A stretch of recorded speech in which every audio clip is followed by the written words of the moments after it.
This is the Nerdy Romantics Podcast, and I'm your host, Y.M. Nelson.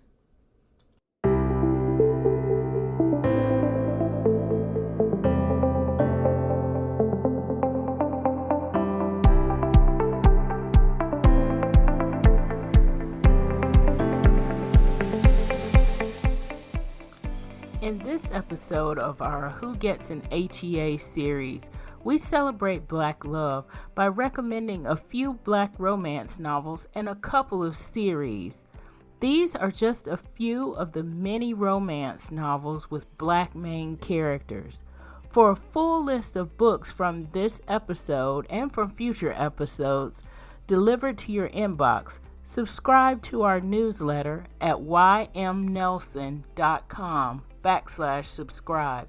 Now let's get into the show. All right, Nerdy Romantics, this episode is a little bit different than what we usually do, and that in our Who Gets an HEA episodes, we're going to do some book recommendations. And with me, we have Marcie, Staci, who you know, and we also have a new guest host, Jen Grayville. All right, Jen, tell us a little bit about yourself. I am a book coach and a freelance editor, and that means that I work directly with romance authors every day to help them take their books and their business to the next level. So I get to talk about all kinds of stories and really kind of dig in deep. So it's cool. Awesome. This audience is, yes, we are mainly readers and nerdaholics too. But we do have a good contingent of writers in this audience too. So with the show notes, we'll have Jen's information in there, whichever information she'd like to share along that line.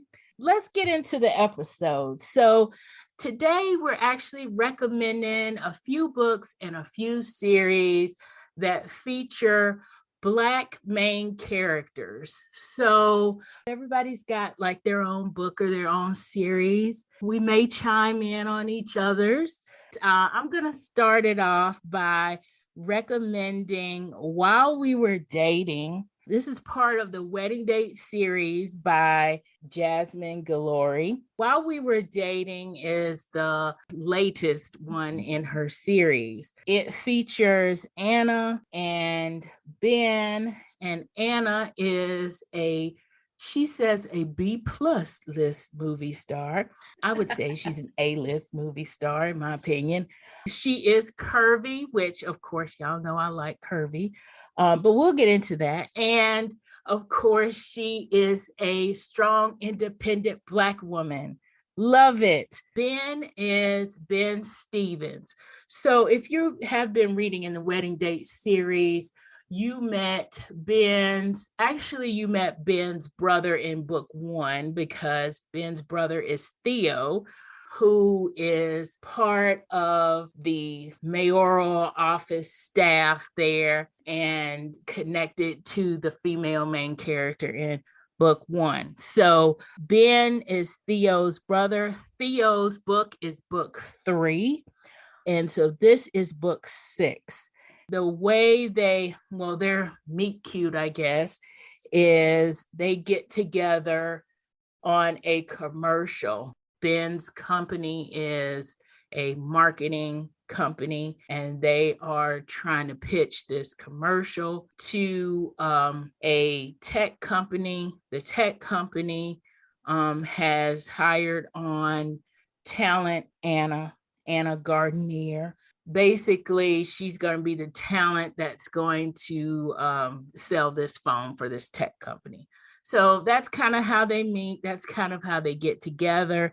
To me, I think these are great representations of Black people in romance, because they're not just round characters. They're not stereotypes at all, but they are definitely round characters, and they should be their main characters. But they're also shown as being not just strong, but having a few vulnerabilities, and they're not those vulnerabilities that we see in everyday media, those tired, negative stereotypes that we see. What we do see here, and what I really love about these main characters, is the fact that they are not just of means, but also that they have vulnerabilities that that are not necessarily things that are talked about in the Black community, but that should be that are starting to be talked about, I should say, in the Black community, and that should be talked about more. For one, Anna has some issues with anxiety, and that's kind of where we meet her. We kind of meet her kind of at a crossroads. She's just done something really great, and she's actually come from taking a break from doing that really great movie and getting awarded for that really great movie. And she's taken a break. And so that break was actually, she's dealing with some anxiety issues there. Within, he's actually dealing with some issues of abandonment and maybe not wanting to be in his father's footsteps. So it's a little bit different take on my father wasn't there. Am I going to end up being in those same footsteps? And do I want to be in those same footsteps? And how do I deal with that? The big thing here is that both of these main characters are going to therapy, and they are okay with saying that to each other, to their family members, and to their confidants. It's a thing we do, like we go to the doctor. And that's not always been the case in the Black community, that, yeah, we're going to go to therapy. That's not something that we just talk about, like saying, yeah, we're going to go to the doctor kind of thing. Or so I like the fact that this is shown. I like the fact that it's done in a healthy way. And I like the fact that these are round characters that show that Black people are not just one stereotype. For those who started with Jasmine Guillory in the first book, we would probably say it was sweet with heat.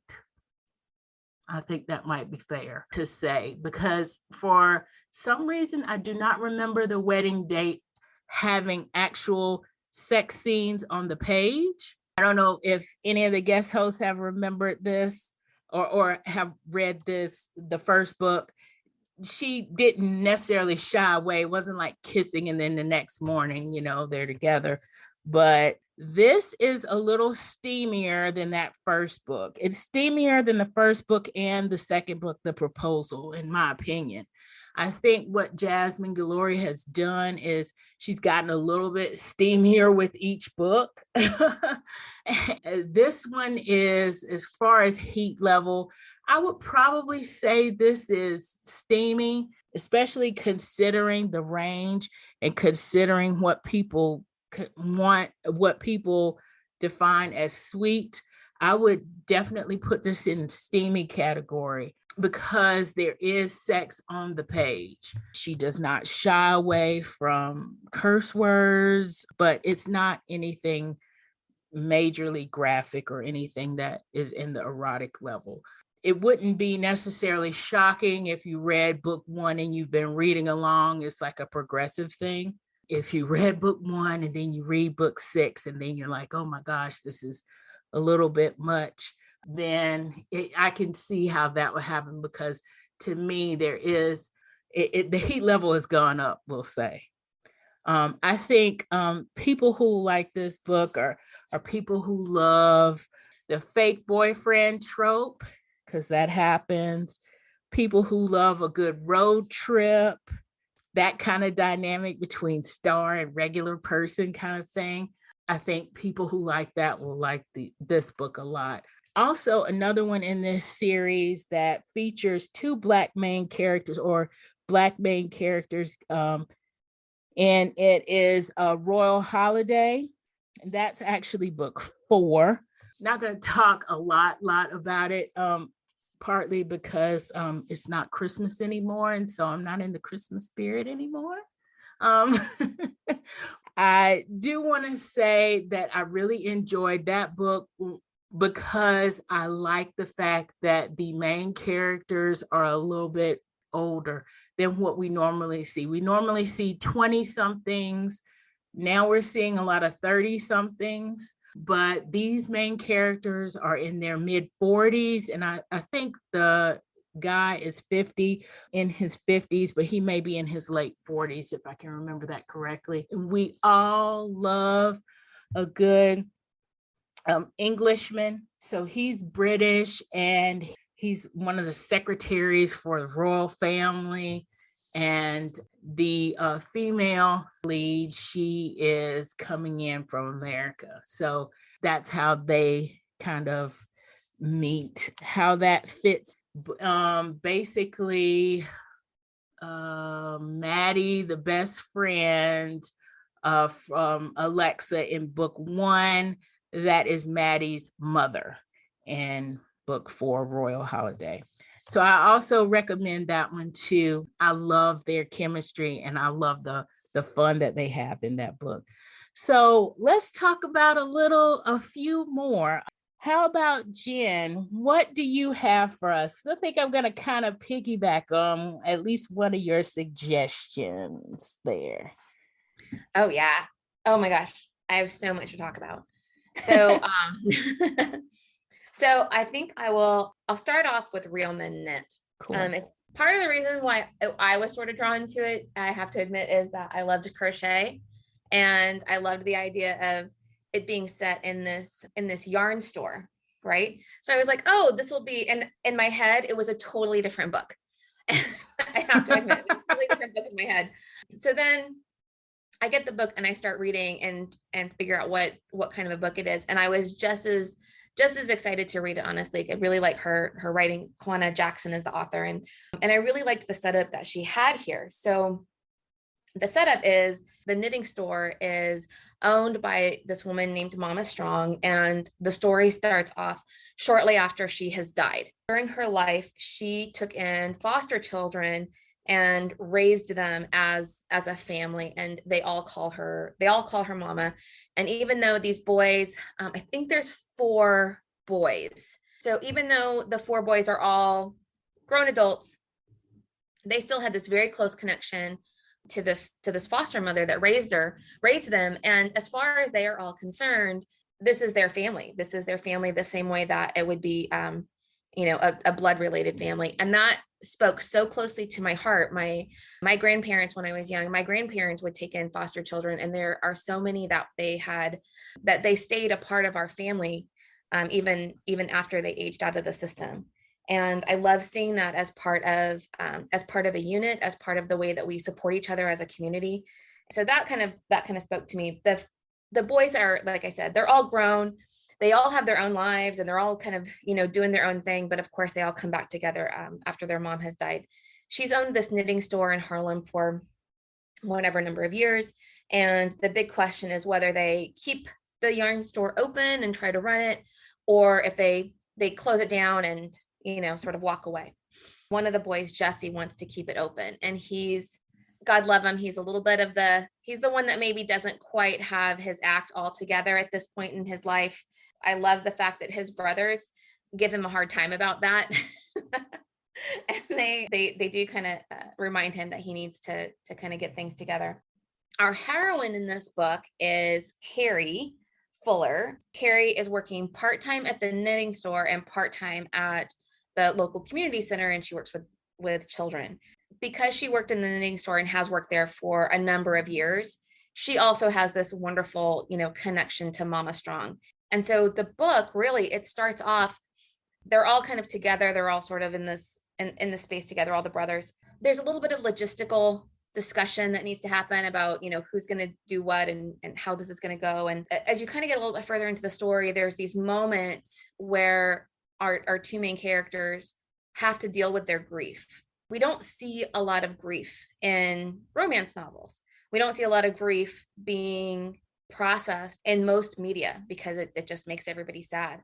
But when you lose somebody that is so important and such a big personality, to have them gone from your life, and to feel, especially a parental figure, to feel that bit of being untethered, alone in the world, even though you know that you're surrounded by other people that love you. When you lose that very important person in your life, there's so much sadness and there's so much grief, and that grief can come at you in a lot of different ways. So I loved the fact that this book was able to deal with such a heavy subject like grief, but also frame it with, brothers giving each other a hard time. We have a wonderful situation where Carrie she lives on her own. She lives in an apartment. There is some plumbing issue, I believe, at her apartment building, and the entire building has to be evacuated, and she's going to be homeless for a week until they can get everything figured out. And of course, the only place that she can go is to Mama Strong's house, where she would have a room and she can stay there. And so we have this wonderful forced proximity.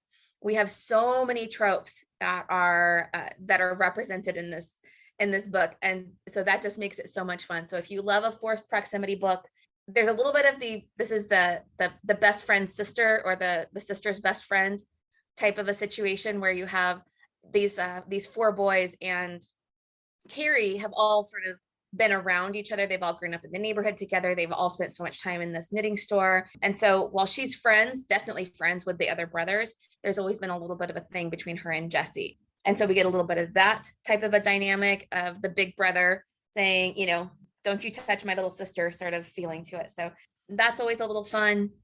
But the place where this book, and Jesse in particular, kind of grabbed my heart, because there's this scene, it's dark, kind of end of the day. Carrie comes into the store looking for him, and she finds him on this raised platform in the yarn store. He's kind of gotten into his feelings, and he's just sort of feeling some things about life and about the future and about his mom. He's sitting up there knitting.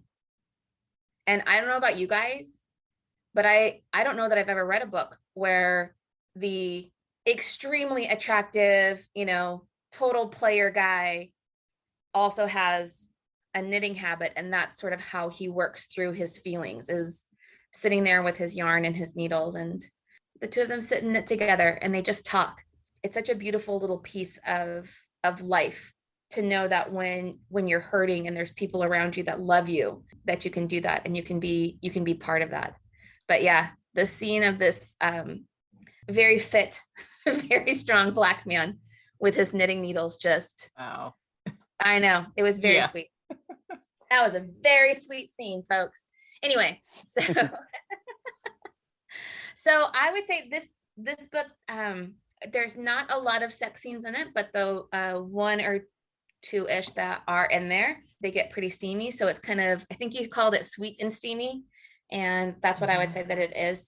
Some folks actually even call this book a slow burn, which I can definitely understand that. There's a lot that happens. Like I said, these two they've known each other for a long time, and they've sort of danced around each other for a while, but neither one of them are really in the mindset of being in a place where they want to just jump into bed with each other, because they have this grief that they're also trying to deal with. So there's a little bit of that as well. Right. So it was great. Cool. The other book I want to talk about, and the one I think you want to piggyback off with me, is A Cowboy to Remember, not The Cowboy, A Cowboy to Remember by Rebecca Witherspoon, which is part of her Cowboys of California series that she's been doing. Rebecca Witherspoon is one of those ladies that she writes such a great book. I always have a good time when I read a Rebecca Witherspoon book. So there's lots of other ones that she has in her backlist, but this was a new to me series, but it is a contemporary romance starring a family of Black cowboys. But the kicker for me is that these are fairy tale retellings, right? They're inspired by. They are inspired by, yes. That's probably the best word to say, because they're not they're not like, they don't go like beat by beat for what happens in a fairy tale. But that is one of my catnip things. I love a good fractured fairy tale, sometimes they're called, where you sort of like get inspired by and use little elements of it. So This one, I think, is a Sleeping Beauty story, is what Yes. she's inspired by, because we have Evie, who is a celebrity cook that lives in New York City. She's on television and doing a cooking show and the whole bit.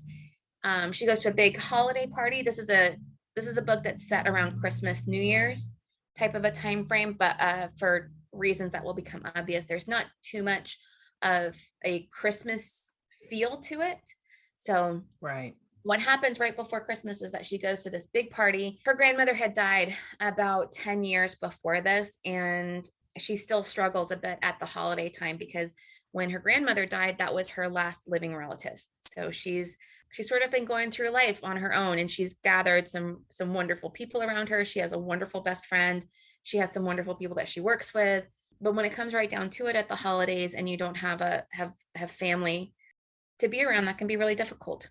And her grandmother, who partially raised her, she was the person who turned on Christmas music as soon as possible.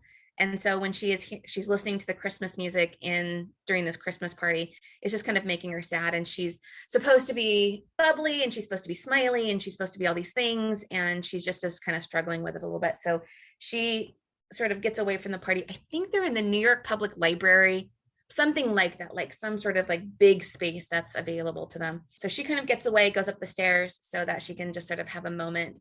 And she runs into a rival chef. They had been on a competition show together. That rival chef is awful and rude. Things get said. And the end of that chapter is that as Evie is walking away and going to go down the stairs to go and be back part of go and rejoin the party, that chef pushes her.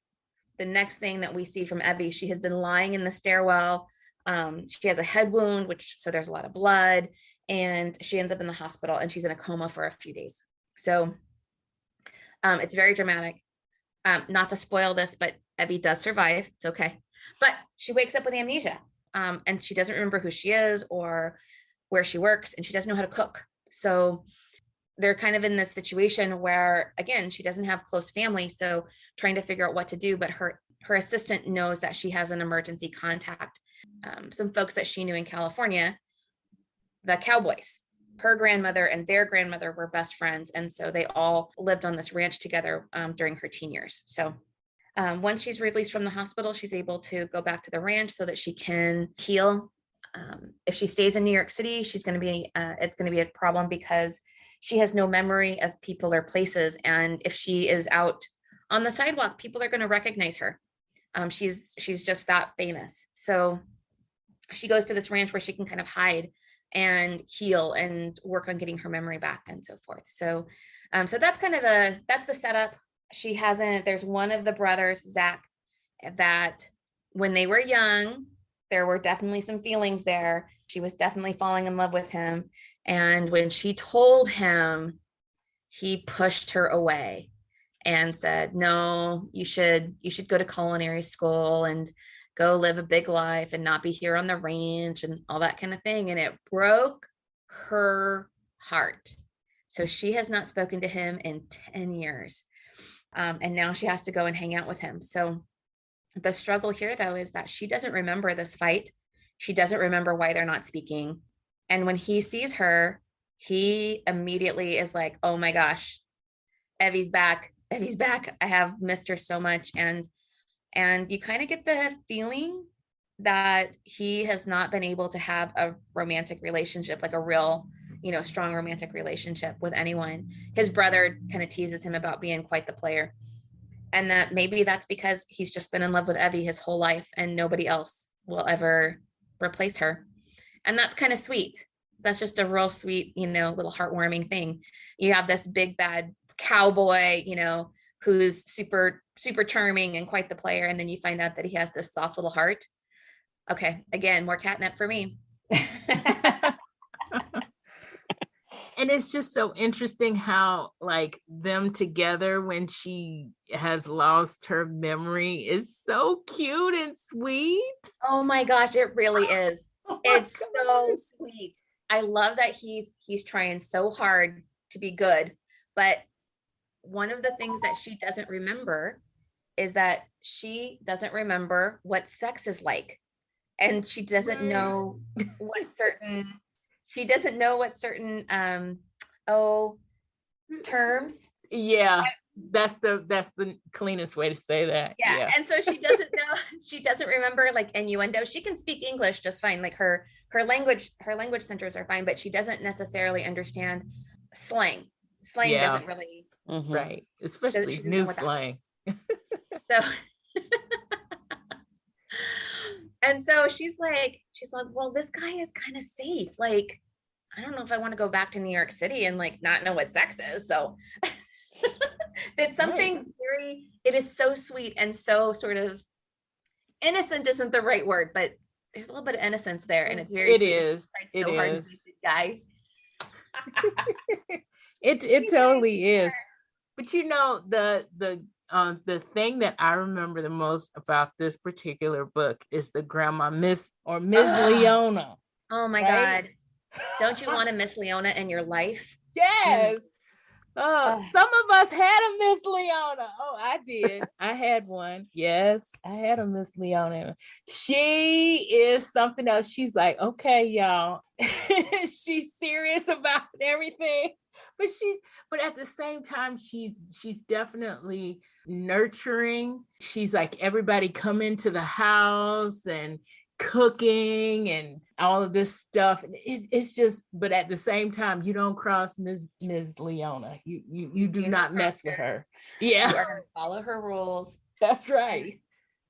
And oh gosh, that scene, there's a phone call between them towards the end of the book when Evie just, she's had a disappointment. She's, by this point, she's left the ranch and she's kind of needs somebody to talk to, and she reaches out to her as a sort of a grandma figure. Mm-hmm. And then she gets advice as a celebrity Black woman, right, instead, or both. She actually gets both. Yeah. And she's like, oh my gosh, yes, this is the person. So I don't think we mentioned that Miss Leona is a very famous actress. Oh yes, right. Like Academy Award winning actress. Yes. And then Zach's father is also a famous actor. Zach's brother is a famous actor. So there's a whole family of celebrity in this. And so it gives them a certain insight and understanding to what it means to be a Black celebrity, which I think is lovely. But those scenes with Miss Leona, when she can be both that professional contact, that mentor advisor, all the way down to being that soft grandmotherly figure that you just sort of want, you want to feel her giving you a hug, and it just makes for a really, really lovely and satisfying read. Sort of hit a lot of different key points there. Yeah, it did. To piggyback on that, so I did read book 1, obviously, but I also read book 2 in this series, and book 2 is If the Boot Fits. And this one is inspired by Cinderella. I won't go into a lot since we've already talked a lot about the series, but this one features the brother, Sam, the brother who's the actor, and he has just won an Academy Award. As we enter this book, he's waking up with this woman that he calls Miss Cha-Cha because they dance together. Just woken up from a one-night stand. We don't see the one-night stand, of course, but basically has woken up from a one-night stand. The whole series, I think the one thing that I want to say about the series, and especially about representation, that really got to me, I guess, and is the fact that we see not only these celebrity level Black people, but we also see Black cowboys, which we don't see a lot. For my generation, when we were growing up, we had the big movie Posse. That was like our movie with Black cowboys in it. Now they've done the Netflix movie. Remind me what the name of it is. The Harder They Fall. Yes, it's The Harder They Fall. Yes, yeah. A historical. So we see very few representations. We'll say in Hollywood, we see very few representations of Black cowboys. And there are a lot of Black cowboys out there. And these Black cowboys know how to rodeo. How about that? They do rodeo shows. I'm like, yes, Yes, I'm all for this. I I'm want here to for it. see this on the big screen. Do this on the big screen, please. We need more of this. Netflix, I'm talking to you. Exactly. Yes. I'm, we need to see more of this there. And two, I guess this one kind of piggybacks on While We Were Dating a little bit too for me, because we've got an award-winning celebrity who is pitted against, or who is getting together with, somebody who's an assistant in the biz, in the industry, and she actually wants to be a writer and has written some fan fiction of a show. She's written a lot of things, but one thing that they mention in this book is that she's written some fan fiction of a show. And y'all, it's a nerdy show. It's a sci-fi like show that she's written. She's like, I want to see people on the screen doing XYZ in space, or ABC in space. I mean, she's like this, sci-fi kind of right. So it's just like all of these little wonderful, yummy things in this book all come kind of together here. The other thing that, it just is funny to me that it happens because, as we know, award season is Oscar night is in February. So right. Of course, this is around Valentine's Day that this book is happening. It's funny because Sam is inviting her to the ranch for a weekend just to kind of like get away. And he doesn't realize that it's Valentine's Day. And I'm like, yeah, that's me. Yeah, I would be doing something like, what? Valentine's Day? Yeah, that would be me. Yeah, these books are hilarious. To me, I would put these in the romantic comedy category, definitely. I think they're solidly romantic comedies. Also, I listened to this series on audiobook. So that was kind of fun too. And there is a book 3 out, and that is with the older brother, Jesse. But it just came out, I think, at the end of last year. So I haven't gotten a chance to read it, but I totally recommend these. So what did you say the heat level was for this, Jen? So I think this is another one. I think this is another one that I would put in the sweet, steamy category because there's not a lot of sex scenes in this. Right. I think there's only one, there's a couple makeout sessions, and then there's one scene with naked times. So right. Naked time.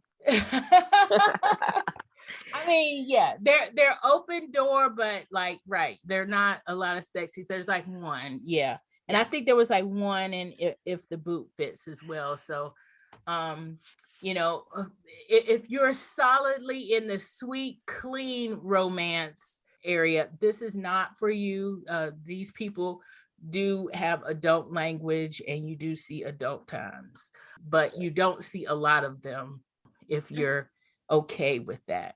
While we're talking Western and while we're talking out West, Staci, how about tell us about Forbidden? Okay, well, Forbidden is my book that I read, and it's from Beverly Jenkins. As you know, that I really wasn't a big romance reader until, I'll occasionally read romances, but for me, romances were more like a palate cleanser because I would read stuff that was more dark, and it's like, okay, I need to read something light. But this was suggested. Marcie, you suggested this. I was a little bit skeptical at first because I typically didn't read romance novels, but this is a historical romance novel, and it's Black historical romance. And I'll be honest, if you told me about like, hey, you want to travel back in time, being Black is like where I'm going to go to the 70s. That's about as far back as I really would like to go. So Right. reading, when I get a romance novel, it's a historical romance, and then you have Black historical romance. It's like, okay, how's this going to go? But it was actually a really great read, and they've kind of moved it out. Like I said, it's out west, and the two main characters is Edie, and Edie Carmichael is the heroine, and she reminds me of Tiana from the Disney movie. Yes. The Princess and the Frog. The Princess and the Frog. Yeah. Sorry, I did not see the movie. And Tiana, yeah. Tiana, yeah. But because she cooks and she wants to, have something of her own. And then you have Ryan Fontaine, and I think that is about as romance hero kind of name as Fontaine as you can get. I know. So he is actually Black, but he's white passing. So he's actually passing. And so when you read the book, he's passing and he's basically being a success. He's, made a name for himself. He has money. He has basically getting the things that he thought he wanted in life. But he's doing that by basically passing as white. She comes in is kind of destroying not destroying, but he's reconsidering what he wanted, because he knows if he wants to be with her, the only way he can be with her is to actually come out. I like that because they have that connection and they are having an attraction, but at the same time, they're fighting it. And it's not one of those, because she doesn't want to be a kept woman. And because she doesn't know that he's passing, that he's white, that they could marry. She doesn't know that. And so she's like, yeah, I might feel attracted to him, but what does love have to do with it? I mean, she wants what she wants out of her future, which is a stable life, love on equal terms. And at the time, she thinks that she won't be able to get that from him. And you do have some of the aspects of them being Black in that time for her, especially her being Black. And then later on, when we find out if he actually is going to say that, he's going to actually come out and state that he is Black to everyone. Why is it, that there are things that are going on in the world that, it's going to make life and heart difficult, and they still manage to get together and they still manage to have a connection. And I really enjoyed that. I mean, it was a surprising read, because I'm going to be honest, I did not think I was going to like it, but I really enjoyed it. And watching them, that miscommunication, I think we've talked about this. If you only just had one good conversation, all of this would be solved. Exactly. And that's what you just tell Yeah. her. She already knows. And this can all be solved just like that. But that whole miscommunication thing, the whole thing through for most of it until they finally admit, that's something that, even though I think just have one good conversation, I enjoyed that they didn't, and that there was miscommunication. Right. And because of that added to the story. Really, when I think of stories, all stories are the same in a way. There's always, you already know how the story's going to go. For most romance books, for most murder mysteries, you know how it's going to go. Someone's going to, people are going to get together, criminals going to be found, but is that story good enough? Is that story interesting enough to have me keep reading it for the whole length of it? And this book met that. I finished the book, and we know that there are some books that we read that I didn't finish. So the fact that I did indicate to me that was a good book. The only thing I say negative about it for a romance novel, it was more of I want to say sweet, steamy, but sweet teasing. Because it's like, that was it. What if right. So that right. I think the term going around now is called sweet with heat. Okay, so we know stuff happened, but we don't see none of that stuff actually. Oh, okay, yeah, then that's what it was. There's an implication that things happen. But... Yes, implication, right. And if it's like, oh, that is, and then it's like, that was it. We could have gone into. It was definitely sweet with heat, but I was calling it sweet and teasing. So, but overall, it still kept me going to read it to the very end. And to kind of prepare for this, I was trying to reread it a little bit. And I was like, gosh, I really do need to read the next part of this series, because there is several novels of this, and Marcie would probably know more details of it. That I was like, oh, I might just keep and find the others on Kindle if I can and read the rest of the series. I did read the rest of the series, and it was interesting, and you do find out more about Ron and his family and his legacy and what being with Edie, how he evolved from their story to some others. Yeah, so I do think it's worth reading the rest of the series. Okay, well, that's good to hear. Does it stay with Ron and Edie, or no? and But it they just become, goes, or are they standalones? Like each I think couple has a thing. this sounds like a standalone, but when you read it, they're referencing people like his sister. I was like, oh, that's probably gonna be another story, and they reference like his brother. So I mean, there's sort of like that, so you know that there's an out or something. They can have another book, and they don't necessarily have to read the other books to get it, but they will probably reference them. But Marcie can probably give you more on that. right. So they appear in the characters cross, and they appear in other stories. Yeah. But at different points in time, sometimes at the point in time of part of the story that you already read, but sometimes not. And so it's interesting to see how they show up, but you can read them as standalones and you don't necessarily have to know their backstory. But it's fun if you do, to then see them show up in another story. Because when you look at the types of businesses they own and that kind of thing, then you start to see the evolution of the story and of the landscape of the history that she's telling along with this romance. Doc and Sylvie, do they get their own story? Doc and Sylvie do get their own story. Yes. Oh my gosh, I gotta read that then. Oh. So I did go and read, because this was one of the ones that was on my TBR, and I kept picking, and I noticed on my Goodreads that I kept picking this one up and reading part of it and putting it back. And I think part of it is I kind of feel like Staci a little bit. It's like when we talk about Black people in the this was like in the Reconstruction era, like the 1860s, 1870s. And it's like, this is before the Klan just overtook. Like the Klan was just starting to like take over then. And it's like, oh, do I really want to put myself through this kind of thing? Because this is a period, and she is telling the story from Black empowerment. So yes, you want to read these stories because yes, these are the stories of the towns that we built and the newspapers that we ran and the Black female doctors, Black cowboys, and Black lawmen and Black business owners.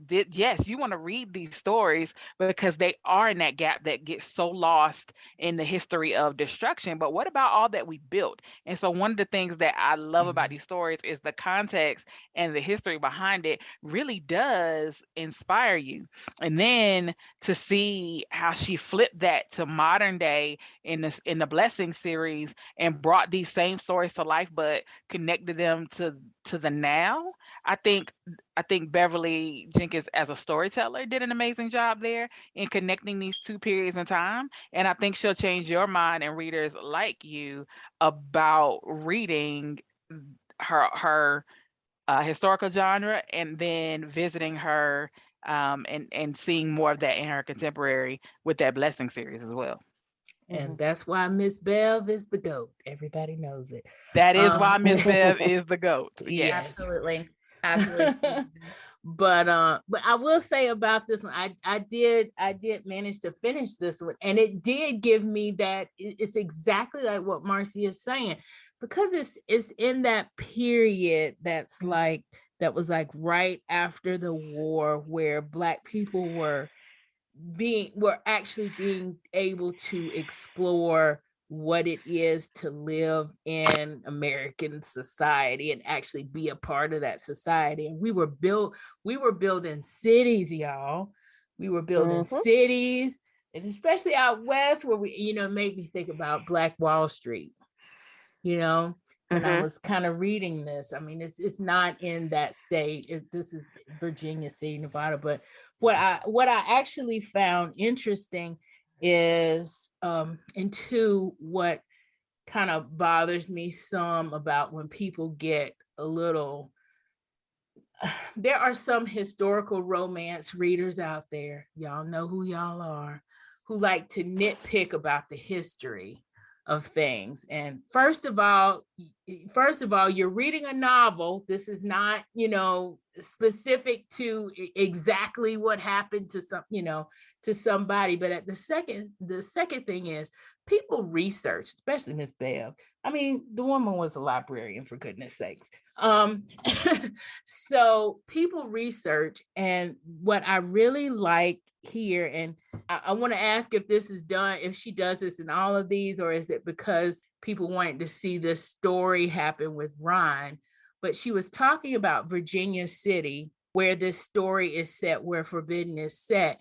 And she actually got the idea from the story by actually seeing an article about an archaeological dig that they did, where they found Virginia City, Nevada, and they found these things at Virginia City, Nevada. And she was talking about the history of it at the end, referencing some actual historical, some actual articles, about Virginia City. And, and I thought, wow, that was neat. It's like she took that piece of real history as her foundation and built the book on this. But it kind of made entertaining, but also I learned something at the same time. Exactly. And I think it's so great. And I feel like if I were in that time, I'm glad I'm not, but if I were in that time, I feel like I could actually do it. I could actually make it. Because that's funny, because one of the stories is about a newspaper. So I really think you should read that one. I've read them also. Now I don't remember which story that was, but there's one about a newspaper reporter, and that was pretty interesting. And so as a writer, I think you would find that one interesting. But she did leverage the history of Virginia City. If you look at her Blessing series and you look at the connection to her historical romances, you'll see that she re-envisioned that town. And so I think that's also something to again, where she brings and the July family, which is one of the families in some of her novels, and she takes them out of the historic and brings them into their ancestors and into the now. So I think it's another one of those where, once you get invested in these, but the history and the storytelling is really it's really interesting, and that there are all these different kinds of romances. And I think the other thing that is really fun about her historicals is that there are all different kinds of female leads and female male-female relationships, and who's attractive and how, and and those kinds of things. So I think that's also kind of fun to look at as well. You got really strong women characters. You got women characters who are who are a bit more fragile, it appears, until you get to know them better. You got to read them. Yep. Yeah. And speaking of series with a lot of families and a lot of different portrayals of us, not just one portrayal of us, Marcie, tell us about Iris Bowling and the Heart series. All right, so my offering and my suggestion is Iris Bowling and the Heart series. And Iris Bowling is an author out of Virginia, and she actually started writing while she was still working her corporate career. And the thing that drew me to this series and these characters is that they were both everyday people and extraordinary people. And what I mean by that is that they were people you could meet on the street that are approachable in their character makeup, but also we're talking about someone who is going from district attorney to mayor to, you know, the governor to president. Like we're talking about Tracy, the female character in the core relationship, and she is genius level smart, you know, started a business with her best friend when they were still in college that is a technology company basically, that is hugely successful. When she meets JD, you have these powerful characters coming together. She doesn't have the finesse that he does because again she comes from this tech background and of being really smart and not necessarily being perceived as what beautiful is. But in JD's, as he's looking at his wife and what his helpmate looks like, he's like, you know, she's it. She has everything that you would need if you were going to end up being president one day. And then their circle of friends, the connection between JD and Tracy is his sister Ashley, who is Tracy's best friend. His circle of friends, Brian and that group, and then her circle of friends with Ashley. As the story evolves, there are more characters that come in and out of the stories, but it grips you from the beginning. It's definitely romance. There are relationships of all kinds. There are relationships that come together. There are some that fall apart, and then the person gets that happily ever after. I think that's another thing that I appreciated, was that some of the stories weren't quick and easy. Some of them took some evolution of the people in order to get to their happily ever afters. So people do in her stories get them, but they're not always easily obtained, which I think is the truth of relationships. So I do appreciate that as well. The characters are engaging. There'll be some you hate. I will not lie. There are some you're gonna hate. There are some that you're gonna love from the beginning. There are some that you're not gonna be sure about, because in different scenarios it's like anything, you're not sure where they're coming from. So you're not, especially if you've aligned yourself with another character, then you're like, I don't know how I feel about it. Like you get personally invested. The way that she writes, I feel like you can get invested in these characters, especially because these stories span these series. And so sometimes you're like, I don't, I want to fight her, but 2 stories later, you'll be like, oh, okay, well, I still don't know if I love her, but I don't want to fight her anymore. Like, it's like that. But the love stories, we're talking Black love, we're talking these core characters who establish this relationship and take it all the way, who raise families and try to instill these things in their children. And then the relationships that are rocky, although there are not, it's not the stereotypical kinds of things, but there are some people in these novels who are definitely from the streets, but where they've evolved to by the time you meet them is quite interesting in and of itself. The dynamic between Tracy and her brother, Alday, and their relationship, and how those interpersonal relationships then span out into their own stories is really nice. You get to see love evolve, and again, strong characters, different types of relationships, different types of perceptions of what is strong, what is womanly, what is the homemaker version versus the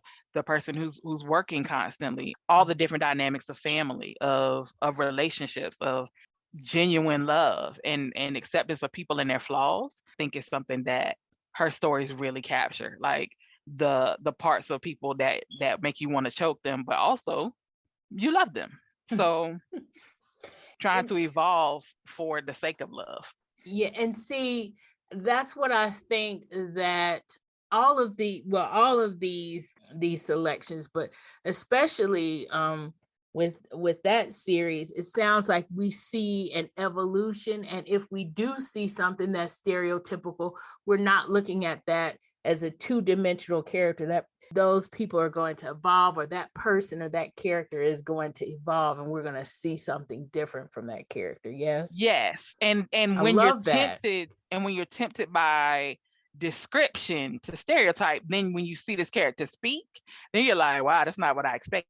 So I think she does that in a really lovely way. I also think so. The Heart series was where she started, but she introduced characters in each of those stories, and some of them are the people that surround JD and Tracy in their political and work life. Out of that came an offshoot of another family. And so you have the Heart series, and then tangential to that series, but woven through it in a lot of places, is this series that she called the Gems and Gents. And they are Joe and Sally Lassiter's children. And Joe and Sally have been married forever and have a million kids. I think there's like 12 or 13 of them. And so all the sons are named after biblical names, and those are the gents. But all of the daughters are named after precious stones, and they are the gems. So you have cool. Joshua, you have Samuel, you have Jade, you have Sapphire, who goes by fire, you have Ruby, you have Opal. And so throughout these stories, you would hear about them in the Heart series, but then once we got invested in them as characters, their love stories and the evolution of their families became the Gems and Gents series. While you can read the Heart series as standalones, it's also fun to read it and then to get a Gems and Gent in between that kind of gives you glimpses into the story, but also tells you a whole lot more about those characters and how they got to the places there that are mentioned in the Heart series. It's really nicely done the way she does it, but it's all these variations of love stories of all kinds, of young love and Sally and Joe, and mature love, and Tracy and JD's evolving love. But then you also have second time around love, and you have so it's a bunch of different versions of love, and it's interesting to see it. And I think she does a really good job of weaving that into amazing stories with intrigue and plot twist and crossing countries and all kinds of, explosions and and so I would say that it is there are some stories that are steamier, but then there are a few. The Heart series probably started off milder, so it's probably not until you get to the later parts of the series that they get a little racier. The Gems and Gent ones probably are middle ground to really racy, depending on who the character is, because some of them it just fits the vibe of the character. Like there's going to be a level of steam that just comes because Joshua is Joshua, and if you know, then you know. So it just really depends on the character. There's a little less steam when you see Fire, but that's because she's the youngest in the series. But so there's a lot of implication and innuendo, but not as much like actual on page, like on the page, but the page sex. But the relationship evolution for Fire and her person is just is worth every time you meet her. Like every time you any story that she enters the pages, you're like, yeah, I gotta follow her. It's for anybody. It's for anybody who loves a good story. It's for anybody who loves a good romance. It's for anybody who, when I say mature love, I'm talking about, widows. I'm talking about divorcees. I'm talking about secret children. There's all kinds of relationships and all kinds of types of love. You'll be looking at 2 or 3 different relationships happening at the same time and crossing over. And then sometimes you get like a little novella that has like one couple's just their story, but they overlap. But it's a beautiful, to me, landscape of Black love, of successful people, especially, but not so successful that they're removed from the everyday and the plight of regular people. So again, approachable, but also inspirational and aspirational. Oh, which is good. So do you have a favorite of the Heart series or the Gems and Gents series, or you just like them all? It's really hard for me to choose a favorite because it's my favorite until I read the next one. Yeah. Because in every one, I feel like you get to see her evolve as a writer, but also see these characters evolve. I love Ashley and James's story, so The Heart of Him is probably one. In the original Heart series. In the Gems and Gents, it's hard because they're not done yet. There's still some Gents and Gems to be stories to come. It's really tough because it sounds like it is. Because everyone, like it takes it to the next. Yep. I would be remiss. Joshua, for the Gems and Gents, Joshua's book 1 and 2, always a winner. But also Samuel's story. I can't remember the name of it, but Samuel's story with Cynthia, who we meet in the Heart series, is a pretty fun one. They're an interesting couple. So their dynamic is pretty interesting. So hey, Marcie, I'll probably say that. Mm-hmm. Is this a series that should be read in order? So do we start with the first one, or do we or can we just like pick up any one? I would start with this because it is a series. I think it should be read in order. So I think you start with like a serial the Heart kind of series. Yeah, I think you start with the Heart series, book 1, once you touch the heart. The Gems and Gents kind of evolved as offshoots. So they kind of have an order of their own. So the first one in the Gems and Gents is Teach Me. Awesome. And so I will say that they're not in the order of the children. So they don't go first child, second child.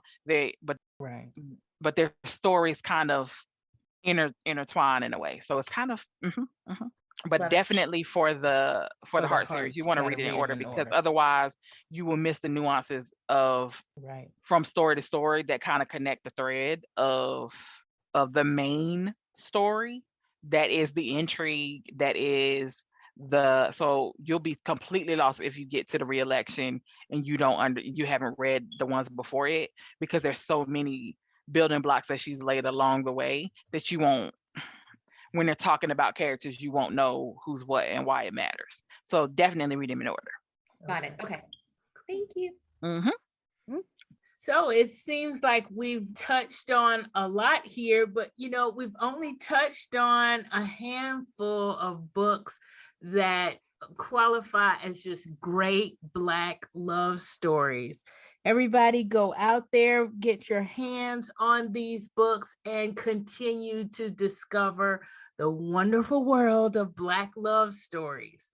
Thank you so much for listening. And guest hosts, thank you so much for putting in your recommendations. Thank you for having us. Thank you so much. This was awesome. Thank you. So that's it for this episode. Please subscribe to Nerdy Romantics Podcast wherever you get your podcast to be notified anytime a new episode drops.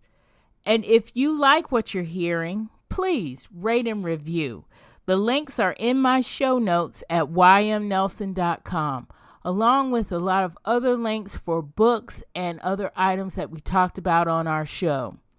And if you really like what you're hearing, click the Buy Me a Coffee button while you're there to support us. Thank you for listening.